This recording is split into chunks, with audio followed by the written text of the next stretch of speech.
Chapter 5. But you, Bethlehem Ephrathah, which art little to be among the thousands of Judah, out of you shall one come forth unto me that is to be ruler in Israel, whose goings forth are from old, and from ancient days. Therefore will he give them up until the time that she who travaileth hath brought forth. Then the residue of his brethren shall return with the children of Israel. And he shall stand and shall feed his flock in the strength of the Lord, in the majesty of the name of the Lord his God. And they shall abide, for then shall he be great unto the ends of the earth. And this shall be peace. When the Assyrian shall come into our land, and when he shall tread in our palaces, then shall we raise against him 7 shepherds, and 8 princes among men. And they shall waste the land of Assyria with the sword, and the land of Nimrod with the keen-edged sword. And he shall deliver us from the Assyrian, when he cometh into our land, and when he treadeth within our border. And the remnant of Jacob shall be in the midst of many peoples, as dew from the Lord, as showers upon the grass, that are not looked for from man, nor awaited the hands of the sons of men.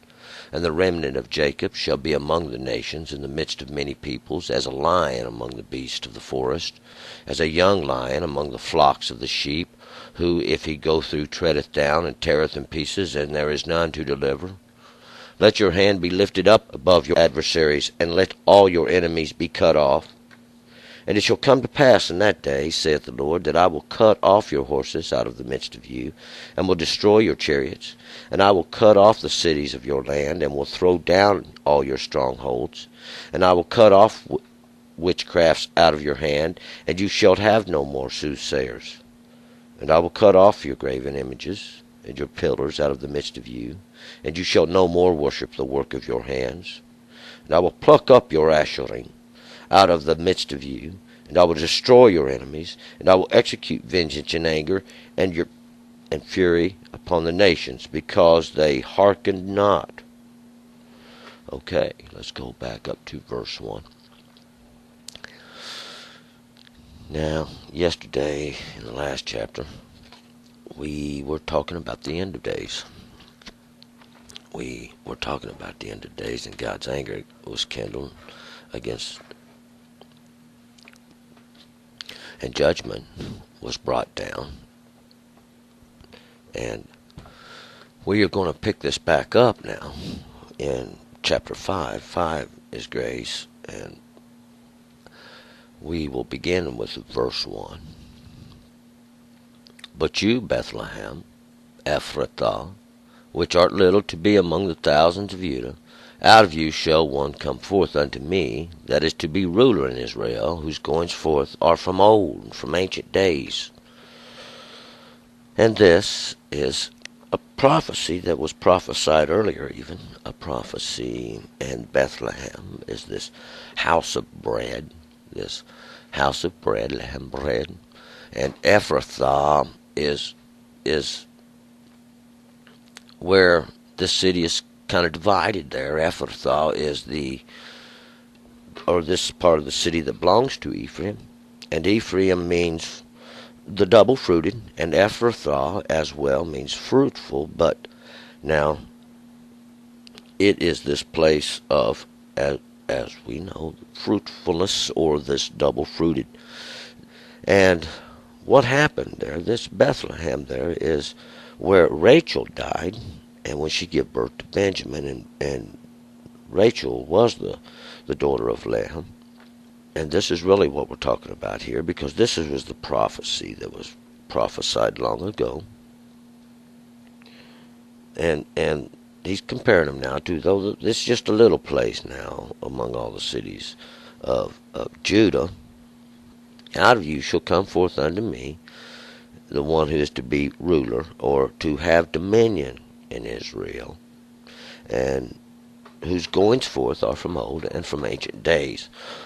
And these goings forth are, this is what he does. This is how he goes forth, and his goings forth are the same as they've always been, or from ancient days, or these things is that you've been told even, or showed from the ancient days, these things that are already known to.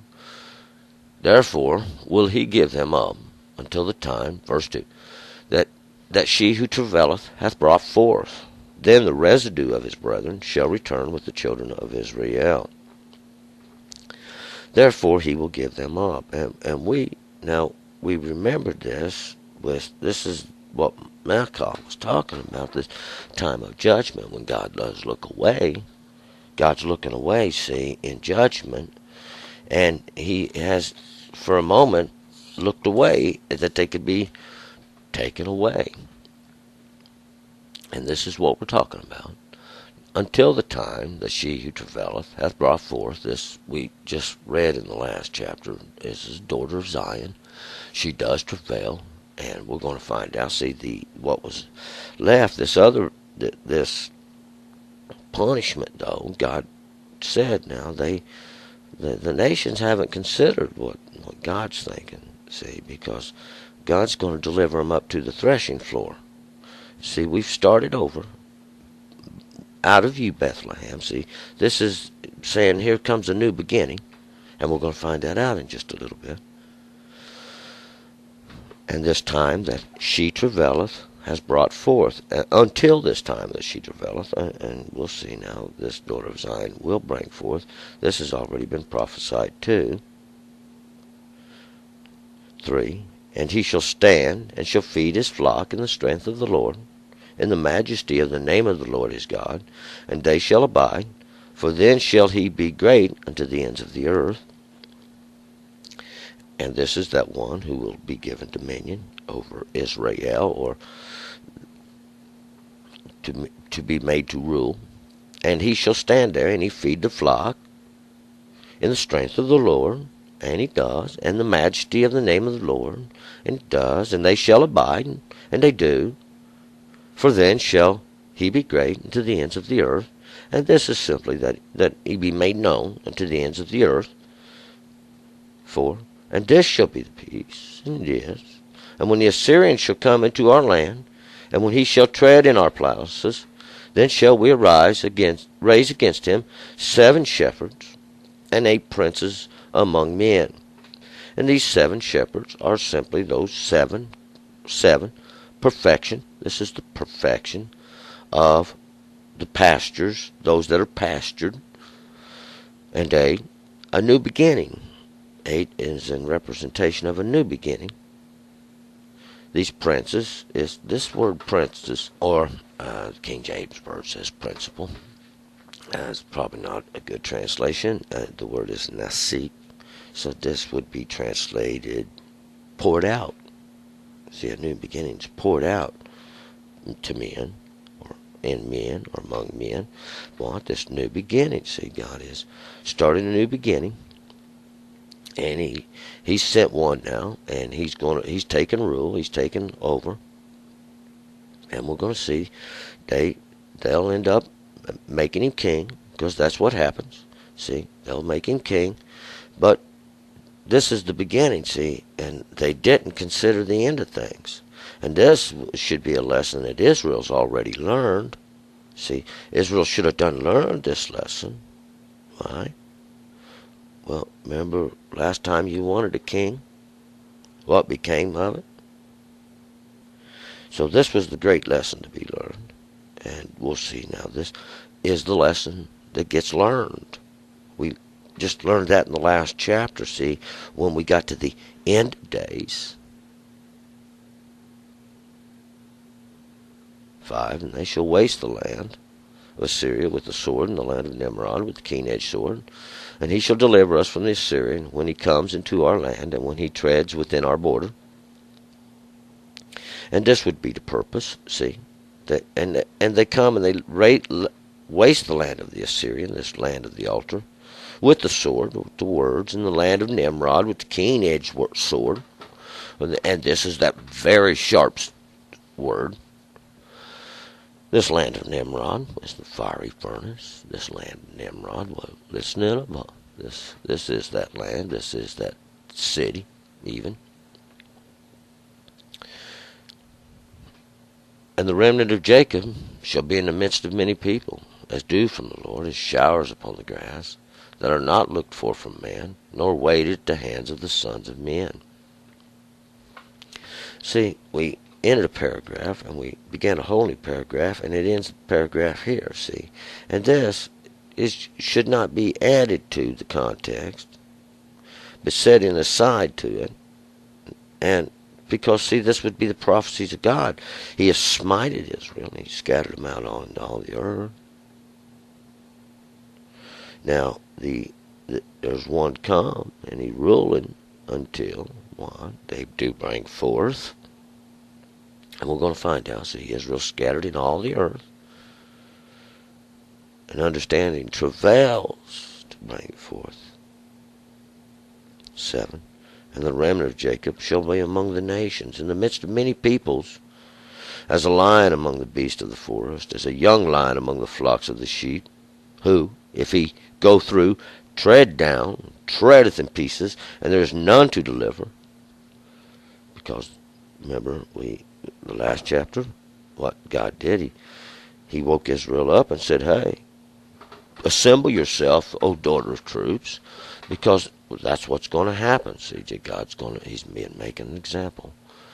And Israel is among the people, like a lion, a beast, and when they do awake, these flocks of sheep, remember God said he's going to render them like flocks of sheep. But when the lion wakes up, 8, let your hand be lifted up above your adversaries, and let all your enemies be cut off. And God shall cut them off, see, on every side. This great example now. And in the end time, the truth does thrash. Well, remember, see, God is bringing them to the threshing floor. And he's going to use Israel as a threshing instrument now to thresh the nations. Even these examples, these 2 examples he's made. 9.